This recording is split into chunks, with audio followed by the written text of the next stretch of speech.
friends, and welcome to Story Time. My name is Liz, and as always, it's wonderful to have you with me today. Wherever you are in the big, wide, round world, I hope you are feeling good. Now, I often say in the great big wide world when I'm doing my introductions to the stories, that's because we know that we've got some viewers in different countries around the world and not just in the UK. And I record these stories in London, which is the capital city of the United Kingdom. And we've read quite a few books that aren't necessarily based in the United Kingdom. Some of them have been based in the United States of America. And we've read quite a few stories that have been based in Australia, which is on the other side of the world. And we've read lots of stories which have been based in different countries in Africa. So I think we've read stories from Kenya and Ghana and Nigeria. And what's fantastic about stories is that we don't actually have to leave our homes, which we can't do anyway at the moment, and go to these wonderful countries. We just use our imagination. And that's what we're going to be doing today. We're going to use our imagination and travel off to a different country. Now, I think, and I could be wrong, so if I am, and everyone knows the answer, do leave a comment in the comment section below. We might be going to a country called Turkey. And we're going to, and why I think that is, we'll see the sort of, the buildings that we see in the pictures gives me a clue that we could be going to Turkey or another Middle Eastern country.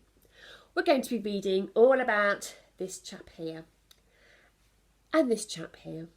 And the title, as always, is at the top of the story, top of the storybook, and it's Sanji and the Baker, and it's written by Robin Tanzen, and it's a Gorky Paul picture book, which means he did the illustrations, he did the drawings, and he did the drawings for Winnie the Witch, which I think we've read before as well. So let's find out what happens in Sanji and the Baker. So we're going to go off travelling. We don't need to go on an aeroplane. Oh no, we're going to use our imaginations. Here we go. When Sanji was a young man, he travelled a great deal. He sailed across stormy seas. He travelled over hot, open deserts. And one day he arrived in the fabled city of Fratzitza, a dazzling place where merchants traded in spices, gems, and colourful silks.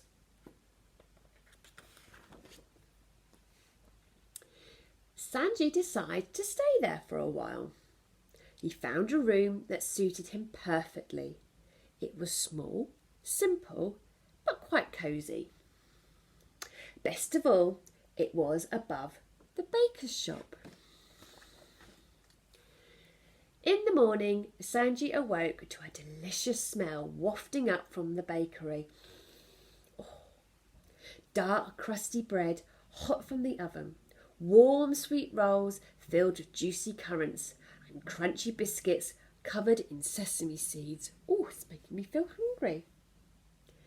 Sanji stepped onto his balcony and took a deep breath. He whiffed and he sniffed the heavenly aroma. Mmm, fresh cinnamon buns. He just had to have one. Oh, yeah. In the bakery, Sanji bought the tiniest cinnamon bun in the shop. Oh, I've been on my balcony enjoying the wonderful smells of your oven, he told the baker.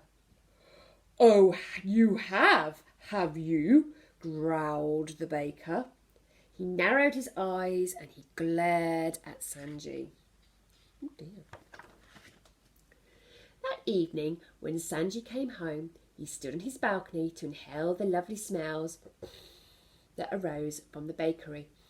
Oh, he could smell sweet coconut cakes and orange spice, date nut loaves and walnut whirls. Sanji stood dreamily sniffing and whiffing.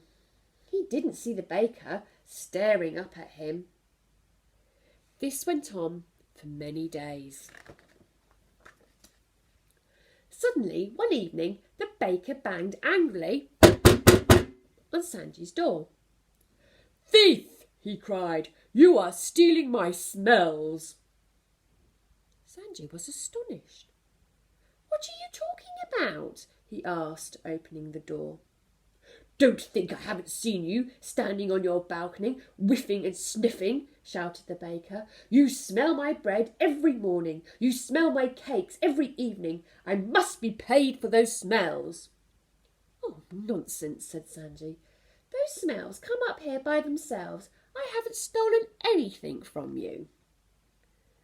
The baker shook his fist at Sanji.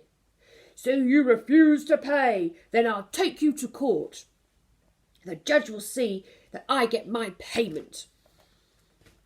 So they went to court. The baker told his story and the judge listened carefully. Then he questioned Sanji. "Do you enjoy those smells?" "Yes, Your Honour," Sanji replied. "Have you ever paid for them?" "No, Your Honour, I haven't." The judge thought for a long time. At last he said, "Both of you will return to court tomorrow morning at 9 o'clock. Sanji, you will bring 5 silver coins." Sanji was miserable. He didn't have 5 silver coins. He would have to borrow them from his friends, but how would he ever pay them back? But there he is, he's getting his money from his friends.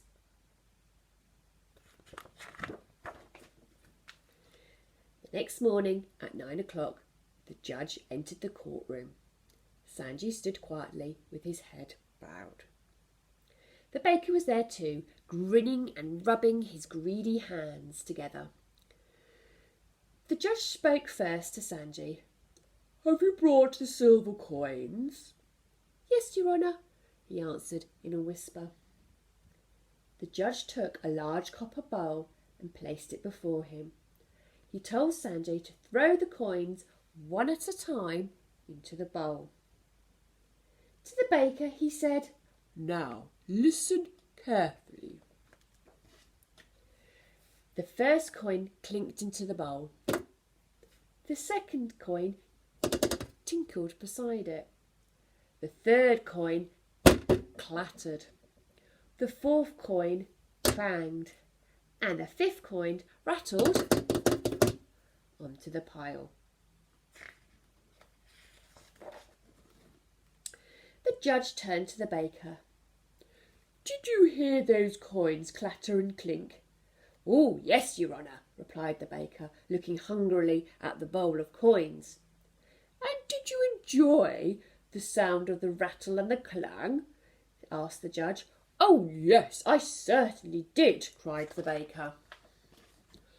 "Good," said the judge, "because that was your payment." "And you, Sanji," he continued, "may have your 5 silver coins back." "Oh, thank you, Your Honour," said Sanji. And the baker went back to the bakery, feeling very sorry for himself. Sanji was happy, but look who had come to greet him. Yes, it was his friends. Oh, wow, that was an interesting story, wasn't it? All about smells and sounds and how some things for free are just give us so much pleasure.